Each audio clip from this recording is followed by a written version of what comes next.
Super, meni je zelo všeč, pridite skoraj domov in to je za mene, ko pa dol v Krško, pa spet nazaj pa.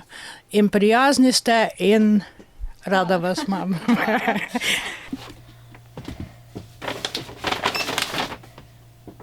Posavska potujoča knjižnica je projekt 5 občin in 4 knjižnic in je v bistvu povezala celotno Posavje, da so skupaj ustanovili knjižnico na kolesih, seveda ob pomoči Ministrstva za kulturo.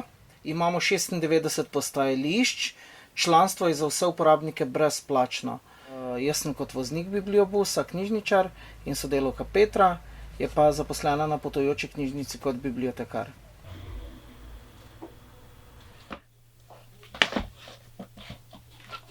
V bistvu za šolarje, da v bistvu lahko sami pridejo v knjižnico, ne rabijo starši voziti tako pač dlje. Potujoča knjižnica je nek doprinos k stacionarni knjižnici. Je približek, se pravi, mobilno se približa tudi ostalim oddaljenim krajem, se pravi, tudi obiskujemo domove za ostarele, šole, vrtce. Tako da zajamemo vso starostno skupino. Meni se zdi, to je zelo pomembno za celo okolico, ker to nas bogati, knjiga nas pa ja bogati in brez tega, glejte, ne gre življenje. Pusto, prazno.